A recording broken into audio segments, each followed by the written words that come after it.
it chapter by chapter, one bite at a time.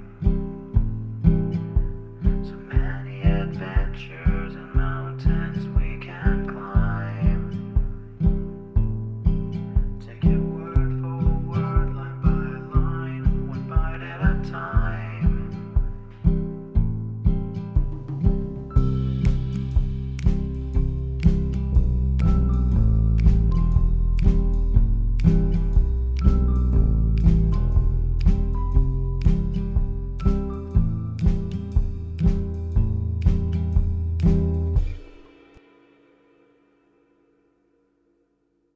Welcome to Bite at a Time Books, where we read you your favorite classics one bite at a time. My name is Bree Carlile, and I love to read, and wanted to share my passion with listeners like you. If you want to know what's coming next and vote on upcoming books, sign up for our newsletter at biteatatimebooks.com. You'll also find our new t-shirts in the shop, including podcast shirts and quote shirts from your favorite classic novels. Be sure to follow my show on your favorite podcast platform so you get all the new episodes. You can find most of our links in the show notes. But also our website, biteatatimebooks.com, includes all of the links for our show, including to our Patreon to support the show, and YouTube, where we have special behind the narration of the episodes. We're part of the Bite at a Time Books Productions Network. If you'd also like to hear what inspired your favorite classic authors to write their novels, and what was going on in the world at the time, check out the Bite at a Time Books Behind the Story podcast, wherever you listen to podcasts. Please note, while we try to keep the text as close to the original as possible, some words have been changed to honor the marginalized communities who've identified the words as harmful, and to stay in alignment with Bite at a Time Books' brand values. Today we'll be continuing Les Miserables by Victor Hugo. Book 8. Cemeteries take that which is committed them. Chapter 1, which treats of the manner of entering a convent. It was into this house that Jean Valjean had, as Fauchelevent expressed it, fallen from the sky. He had scaled the wall of the garden which formed the angle of the Rue Polonceau. That hymn of the angels, which he had heard in the middle of the night, was the nuns chanting matins. That hall, of which he had caught a glimpse in the gloom, was the chapel. That phantom, which he had seen stretched on the ground, was the sister who was making reparation. That bell, the sound of which had so strangely surprised him, was the gardener's bell attached to the knee of Father Fauchelevent. Cosette once put to bed, Jean Valjean and Fauchelevent had, as we have already seen, supped on a glass of wine and a bit of cheese before a good crackling fire. Then, the only bed in the hut being occupied by Cosette, each threw himself on a truss of straw. Before he shut his eyes, Jean Valjean said, "I must remain here henceforth."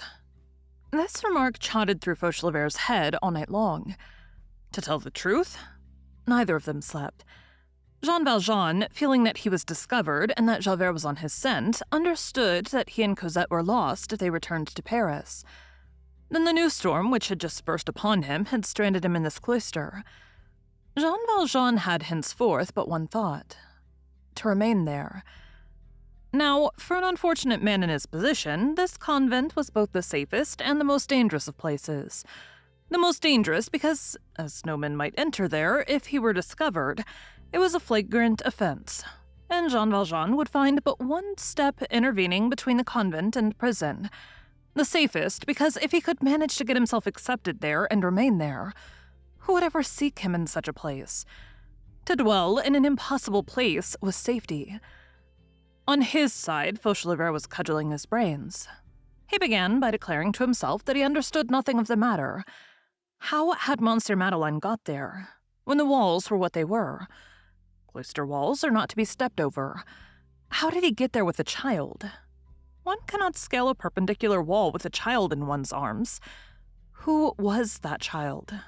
Where did they both come from? Since Fauchelevent had lived in the convent, he had heard nothing of M, and he knew nothing of what had taken place there. Father Madeleine had an air which discouraged questions. And besides, Fauchelevent said to himself, one does not question a saint. Monsieur Madeleine had preserved all his prestige in Fauchelevent's eyes. Only, from some words which Jean Valjean had let fall, the gardener thought he could draw the inference that Monsieur Madeleine had probably become bankrupt through the hard times, and that he was pursued by his creditors, or that he had compromised himself in some political affair and was in hiding, which last did not displease Fauchelevent, who, like many of our peasants of the north, had an old fund of Bonapartism about him. While in hiding, Monsieur Madeleine had selected the convent as a refuge, and it was quite simple that he should wish to remain there. But the inexplicable point to which Fauchelevent returned constantly and over which he wearied his brain was that Monsieur Madeleine should be there and that he should have that little girl with him. Fauchelevent saw them, touched them, spoke to them, and still did not believe it possible. The incomprehensible had just made its entrance into Fauchelevent's hut. Fauchelevent groped about amid conjectures and could see nothing clearly but this: Monsieur Madeleine saved my life. This certainly alone was sufficient and decided his course. He said to himself, "It is my turn now." He added in his conscience, Monsieur Madeleine did not stop to deliberate when it was a question of thrusting himself under the cart for the purpose of dragging me out. He made up his mind to save Monsieur Madeleine. Nevertheless, he put many questions to himself and made himself divers replies. After what he did for me, would I save him if he were a thief? Just the same if he were an assassin, would I save him? Just the same. Since he is a saint, shall I save him? Just the same. But what a problem it was to manage to have him remain in the convent. Fauchelevent did not recoil in the face of this almost chimerical undertaking. This poor peasant of Picardy, without any other ladder than his self-devotion, his goodwill, and a little of that old rustic cunning, on this occasion enlisted in the service of a generous enterprise, undertook to scale the difficulties of the cloister and the steep escarpments of the rule of Saint Benoit. Father Fauchelevent was an old man who had been an egoist all his life, and who, towards the end of his days, halt, infirm, with no interest left to him in the world, found it sweet to be grateful and, perceiving a generous action to be performed, flung himself upon it like a man who at the moment when he is dying should find close to his hand a glass of good wine which he had never tasted, and should swallow it with avidity. We may add that the air which he had breathed for many years in this convent had destroyed all personality in him, and had ended by rendering a good action of some kind absolutely necessary to him. So he took his resolve to devote himself to Monsieur Madeleine. We have just called him a poor peasant of Picardy. That description is just, but incomplete.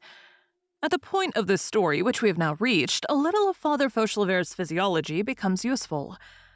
He was a peasant, but he had been a notary, which added trickery to his cunning, and penetration to his ingeniousness. Having, through various causes, failed in his business, he had descended to the calling of a carter and a laborer. But in spite of oaths and lashings, which horses seem to require, something of the notary had lingered in him. He had some natural wit. He talked good grammar. He conversed, which is a rare thing in a village, and the other peasants said of him, he talks almost like a gentleman with a hat. Fauchelevent belonged in fact to that species which the impertinent and flippant vocabulary of the last century qualified as demi-bourgeois, demi-lout, and which the metaphor showered by the chateau upon the thatched cottage ticketed in the pigeonhole of the plebeian. Rather rustic, rather cityfied, pepper and salt. Fauchelevent, though sorely tried and harshly used by fate, worn out, a sort of poor, threadbare old soul, was nevertheless an impulsive man and extremely spontaneous in his actions, a precious quality which prevents one from ever being wicked. His defects and his vices, for he had some, were all superficial. In short, his physiognomy was of the kind which succeeds with an observer. His aged face had none of those disagreeable wrinkles at the top of the forehead which signify malice or stupidity. At daybreak, Father Fauchelevent opened his eyes after having done an enormous deal of thinking, and beheld Monsieur Madeleine seated on his truss of straw and watching Cosette's slumbers. Fauchelevent sat up and said, "Now that you are here, how are you going to contrive to enter?" This remark summed up the situation and aroused Jean Valjean from his reverie. The two men took counsel together.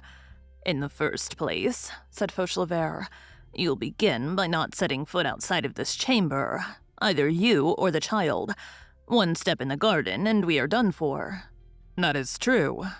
"Monsieur Madeleine," resumed Fauchelevert, "you've arrived at a very auspicious moment. I mean to say, a very inauspicious moment. One of the ladies is very ill. This'll prevent them from looking much in our direction. It seems that she is dying. The prayers of the 40 hours are being said. The whole community is in confusion. That occupies them.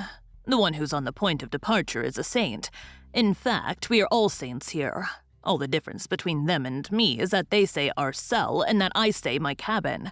The prayers for the dying are to be said, and then the prayers for the dead. We shall be at peace here for today, but I will not answer for tomorrow." "Still," observed Jean Valjean, "this cottage is the niche of the wall. It is hidden by a sort of ruin. There are trees, and it is not visible from the convent. And I add that the nuns never come near it." "Well," said Jean Valjean. The interrogation mark which accentuated this "well" signified, it seems to me, that one may remain concealed here. It was to this interrogation point that Fauchelevert responded. "There are the little girls." "What little girls?" asked Jean Valjean. Just as Fauchelevert opened his mouth to explain the words which he had uttered, a bell emitted one strike.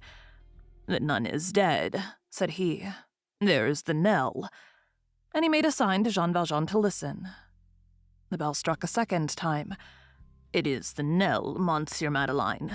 The bell will continue to strike once a minute for 24 hours until the body is taken from the church. You see, they play. At recreation hours, it suffices to have a ball roll aside, to send them all hither in spite of prohibitions, to hunt and rummage for it all about here. Those cherubs are devils." "Who?" asked Jean Valjean. "The little girls. You would be very quickly discovered. They would shriek, 'Oh, a man, there is no danger today. There will be no recreation hour. The day will be entirely devoted to prayers. You hear the bell. As I told you, a stroke each minute. It is the death knell." "I understand, Father Fauchelevert. There are pupils." And Jean Valjean thought to himself, "Here is Cosette's education already provided." Fauchelevert exclaimed, "Pardine, there are little girls indeed, and they would bawl around you, and they would rush off. To be man here is to have the plague. You see how they fasten a belt to my paw as though I were a wild beast." Jean Valjean fell into more and more profound thought. "This convent would be our salvation," he murmured. Then he raised his voice. "Yes, the difficulty is to remain here." "No," said Fauchelevert. "The difficulty is to get out." Jean Valjean felt the blood rush back to his heart. "To get out?" "Yes, Monsieur Madeleine. In order to return here, it is first necessary to get out." And after waiting until another stroke of the knell had sounded, Fauchelevert went on. "You must not be found here in this fashion. Whence come you? For me, you fall from heaven because I know you. But the nuns require one to enter by the door." All at once they heard a rather complicated pealing from another bell. "Ah," said Fauchelevert, "they're ringing up the vocal mothers. They're going to the chapter. They always hold a chapter when one dies. She died at daybreak. People generally do die at daybreak, but cannot you get out by the way in which you entered? Come, I do not ask for the sake of questioning you, but how did you get in?" Jean Valjean turned pale. The very thought of descending again into that terrible street made him shudder. You make your way out of a forest filled with tigers, and once out of it, imagine a friendly council that shall advise you to return thither. Jean Valjean pictured himself the whole police force still engaged in swarming in that quarter. Agents on the watch, sentinels everywhere, frightful fists extended towards his collar. Javert at the corner of the intersection of the streets, perhaps. "Impossible," said he. "Father Fauchelevert, say that I fell from the sky." "But I believe it, retorted Fauchelevert. "You have no need to tell me that. The good God must have taken you in his hand for the purpose of getting a good look at you close to, and then dropped you. Only he meant to place you in a man's convent. He made a mistake. Come, there goes another peal. That is to order the porter to go and inform the municipality that the dead doctor is to come here and view a corpse. All that is the ceremony of dying. These good ladies are not at all fond of that visit. A doctor is a man who does not believe in anything. He lifts the veil. Sometimes he lifts something else too. How quickly they have had that doctor summoned this time. What is the matter? Your little one is asleep. What is her name? Cosette. She is your daughter. You are her grandfather, that is. Yes. It'll be easy enough for her to get out of here. I have my service door, which opens on the courtyard. I knock, the porter opens. I have my vintage basket on my back. The child is in it. I go out. Father Fauchelevert goes out with his basket. That is perfectly natural. You will tell the child to keep very quiet. She'll be under the cover. I will leave her for whatever time is required with a good old friend, a fruit seller whom I know in the Rue Chemin Vert, who is deaf and who has a little bed. I will shout in the fruit seller's ear that she is a niece of mine and that she is to keep her for me until tomorrow. And the little one will re-enter with you, for I will contrive to have you re-enter. It must be done. But how will you manage to get out? Jean Valjean shook his head. No one must see me. The whole point lies there, Father Fauchelevert. Find some means of getting me out in a basket, under cover, like Cosette. Fauchelevert scratched the lobe of his ear with the middle finger of his left hand, a sign of serious embarrassment. A third peal created a diversion. That is the dead doctor taking his departure, said Fauchelevert. He has taken a look and said she is dead, that is well. When the doctors sign the passport for paradise, the undertaker's company sends a coffin. If it is a mother, the mothers lay her out. If she is a sister, the sisters lay her out, after which I nail her up. That forms a part of my gardener's duty. A gardener is a bit of a gravedigger. She is placed in a lower hall of the church, which communicates with the street, and into which no man may enter save the doctor of the dead. I don't count the undertaker's men and myself as men. It is in that hall that I nail up the coffin. The undertaker's men come and get it and whip up coachmen. That's the way one goes to heaven. They fetch a box with nothing in it, and they take it away again with something in it. That's what a burial is like. De profundis. A horizontal ray of sunshine lightly touched the face of the sleeping Cosette, who lay with her mouth vaguely open and had the air of an angel drinking in the light. Jean Valjean had fallen to gazing at her. He was no longer listening to Fauchelevert. That one is not listened to is no reason for preserving silence. The good old gardener went on tranquilly with his babble. The grave is dug in the Vaugirard cemetery. They declare that they are going to suppress that Vaugirard cemetery. It is an ancient cemetery which is outside the regulations, which has no uniform, and which is going to retire. It is a shame, for it is convenient. I have a friend there, Father Mestienne, the gravedigger. The nuns here possess one privilege. It is to be taken to that cemetery at nightfall. There's a special permission from the prefecture on their behalf. But how many events have happened since yesterday? Mother Crucifixion is dead, and Father Madeleine is buried, said Jean Valjean, smiling sadly. Fauchelevert caught the word. Goodness, if you were here for good, it would be a real burial. A fourth peal burst out. Fauchelevert hastily detached the bell kneecap from its nail and buckled it on his knee again. This time it is for me. The Mother Prioress wants me. Good. Now I am pricking myself on the tongue of my buckle, Monsieur Madeleine. Don't stir from here and wait for me. Something new has come up. If you are hungry, there is wine, bread, and cheese. And he hastened out of the hut, crying, Coming, coming. Jean Valjean watched him hurrying across the garden as fast as his crooked leg would permit, casting a sidelong glance by the way on his melon patch. Less than 10 minutes later, Father Fauchelevert, whose bell put the nuns in his road to flight, tapped gently at a door, and a gentle voice replied, Forever, forever.